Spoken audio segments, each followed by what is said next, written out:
Hello again, everyone. This is Rudolph Wilkins with Forgotten Fitness, and I am really excited to talk about today's topic. Today I will be talking about DHEA, which is a supremely underrated supplement that has been taken since at least the 1950s. That is very interesting. Of course, I have seen the recent videos made by Carlos at Golden Era Bookworm and Natty Life about silver era bodybuilders possibly taking testosterone.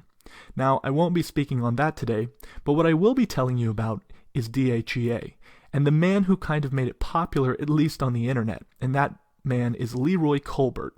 I won't go into a great detail about his life in particular. I'm mainly going to focus on DHEA today, but he was a supremely interesting individual who was kind of screwed out of a lot of bodybuilding opportunities in the 1950s and 60s.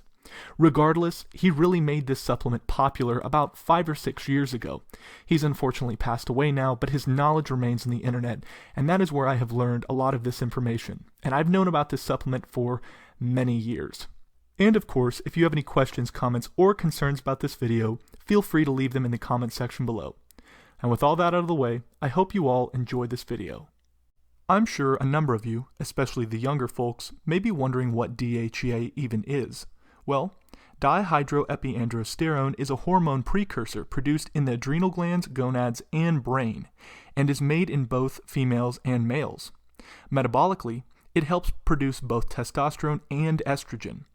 DHEA is the most abundant hormone in the body, with peak levels occurring in men during the early 20s. It is most often taken orally or topically, and it has a variety of health benefits which we will discuss.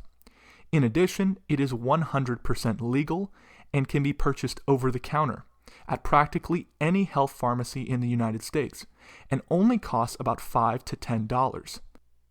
The man who popularized DHEA, at least on the internet, was Leroy Colbert. Leroy Colbert was an incredibly impressive bodybuilder from the 1950s and 60s, best known as being the first man to build a muscular 21-inch arm. In addition, he owned 8 vitamin shops by the end of his life. You may say to yourself, well, he popularized DHEA because he wanted to make a buck. He wanted to sell his supplements. You would be dead wrong. It was among the cheapest supplements at his stores, yet the results were astounding. Leroy was a particularly strong proponent of DHEA, and often discussed his fondness for the supplement on YouTube. He took it for many years, primarily after his bodybuilding peak. The difference he noticed between people who took it and people who didn't was astounding. To Leroy, DHEA was the best of the steroid alternatives. It gave almost steroid-like results with few, if any, of the detrimental side effects. Like so many of us familiar with this supplement, Leroy wondered why DHEA was banned in so many sports, but legal to buy over the counter. In his opinion, DHEA was unregulated because it only works to improve the efficiency of the adrenal hormones up to the natural limit, not above it. In addition, it is really cheap to produce, and Big Pharma simply can't make a profit from it. Leroy recommended all people take a minimum of 100 milligrams of DHEA after reaching the age of 20 to 21. According to him, DHEA is the single most important hormone, even over pure testosterone, because it works with the body, not outside of it. The general health benefits of DHEA are astounding. DHEA can theoretically increase athletic performance and endurance, slow the aging process, improve overall well-being, cognitive function, and body composition, reduce liver spots and improve skin hydration in older individuals, reduce the effects from depression, improve bone density in older adults, improve symptoms of ED in men, and treat irritable bowel syndrome and Crohn's disease. Like anything you put in your body, DHEA does have some side effects, which include oily skin, acne, and possibly male pattern baldness, stomach pains and high blood pressure, facial hair and the deepening of the voice in women, nasal congestion, headaches, insomnia, and high cholesterol. One thing you should note about all of these is these effects are due to the increase of testosterone and estrogen in the body, which is very interesting. So now that we've gone over what DHEA is and what it can do for you, the real question must be asked: can DHEA really boost sports performance? In my opinion, yes. Countless bodybuilders, weightlifters, and sports performers have taken DHEA to improve their performance. In addition, DHEA is the secret weapon taken by many natural bodybuilders and has been for years. Currently, the results of taking DHEA are mixed when it comes to increasing muscular strength. However, this is only because research into this topic is in its infancy. The androgenic side effects suggest an increase in testosterone, which would obviously benefit an athlete or bodybuilder. Here's the real key. The National Football League, Major League Baseball, and National Collegiate Athletic Association have all banned DHEA in competition.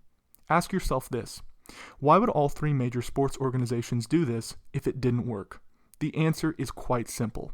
They wouldn't. A follow-up question to this would be, is DHEA a steroid? Chemically, yes. It is a weak androgen in its own right, and is the mother hormone to both testosterone and estrogen, as we have already established. You know what else is a steroid? Vitamin D. Yes, this is true. Vitamin D is a hormone produced in the skin and kidneys and can be extracted from the sun with our skin, and it serves a regulatory function. It is interesting how no one has banned vitamin D in sports. In my opinion, the benefits of DHEA are undeniable. The fact that the NCAA outlaws the supplement for their athletes should tell you everything you need to know about DHEA. So now we've covered all the basics of DHEA. Now the question is, should I take DHEA? Ultimately, it's up to you. DHEA has enough research to at least back its safety. It is a fairly safe thing to take. However, it lacks scientific research regarding its effectiveness as a sports performance supplement, and maybe that's for a good thing. Maybe otherwise, it would become banned. Overall, I think the benefits, both financially and physically, far outweigh the negatives. If you are not in a sport where it is banned, I see no reason not to at least give this wonder supplement a try. Thank you all for listening to this presentation. Again, if you have any questions, comments, or concerns, or any future video ideas, do leave them in the comment section below. And until next time, this is Forgotten Fitness, signing out. Bye-bye.